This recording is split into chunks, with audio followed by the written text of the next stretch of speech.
विद्यार्थियों, नमस्ते। मैं राकेश डमोलिया, राजकीय उच्च माध्यमिक विद्यालय डूडवा, लक्ष्मणगढ़ सीकर से। आज हम इस वीडियो में कक्षा 10 विषय सामाजिक विज्ञान के टॉपिक मौर्य शासक के ऊपर चर्चा करेंगे। तो इस वीडियो को बहुत ही ध्यान से देखें और सुनें। मौर्य वंश के संस्थापक चंद्रगुप्त मौर्य हुए हैं, जिन्होंने 322 से 298 ईसा पूर्व तक शासन किया था।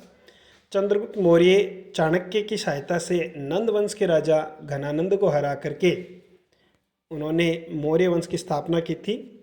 घनानंद को हराने में चाणक्य ने उनकी प्रमुख सहायता दी थी। चाणक्य कौटिल्य और विष्णुगुप्त के नाम से भी जाने जाते हैं। इनके उपनाम है चाणक्य, कौटिल्य, विष्णुगुप्त। इनकी एक प्रसिद्ध पुस्तक रही है अर्थशास्त्र, जिसमें राजनीति से संबंधित सिद्धांतों की चर्चा की गई है। चंद्रगुप्त मौर्य ने 305 ईसा पूर्व सेल्यूकस निकेटर को हराया था और उस पर संधि होने पर उसे 500 हाथी प्रदान किए थे। उस संधि में जो शर्तें थी उनके अनुसार 500 हाथी चंद्रगुप्त मौर्य द्वारा सेल्यूकस निकेटर को प्रदान किए गए। उसके बाद काबुल, कांधार, हेरात, बलूचिस्तान आदि जो थे वो सेल्यूकस निकेटर ने चंद्रगुप्त को दिया। यानी चंद्रगुप्त का काबुल, कंधार, हेरात और बलूचिस्तान पर अधिकार हो गया। दूसरी शर्त के अनुसार सेल्यूकस निकेटर की पुत्री जो थी उससे चंद्रगुप्त मौर्य का विवाह हुआ और एक राजदूत था सेल्यूकस निकेटर का, मेगस्थनीज, वो चंद्रगुप्त के दरबार में रहा। उसने एक प्रसिद्ध पुस्तक लिखी, इंडिका, जो बहुत ही महत्वपूर्ण पुस्तक है, इंडिका।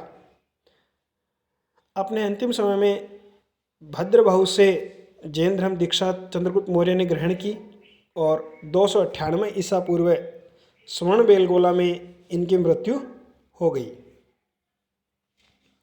फिर इनकी मृत्यु के बाद दूसरे जो शासक बने उनका नाम था बिंदुसार।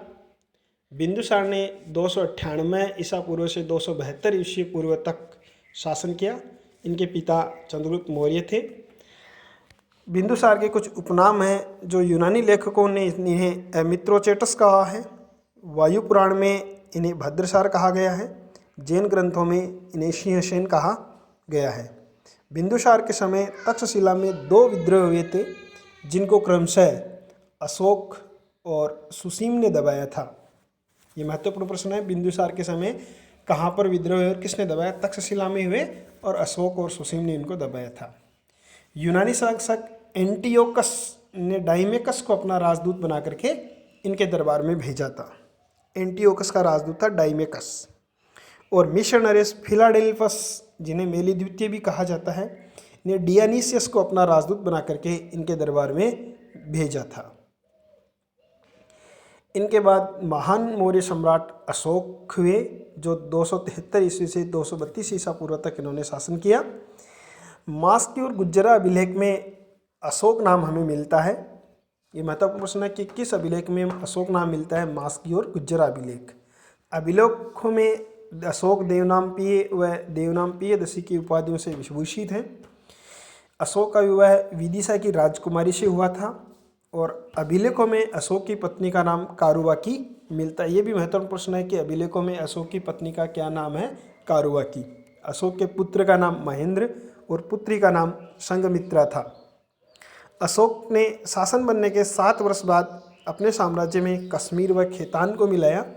8वें वर्ष ने अशोक ने अपने साम्राज्य के राज्याभिषेक के 8वें वर्ष में अशोक ने कलिंग पर आक्रमण किया। बहुत ही महत्वपूर्ण प्रश्न है ये। 8वें वर्ष में उन्होंने कलिंग पर आक्रमण किया। उस समय कलिंग का राजा नंदराज था।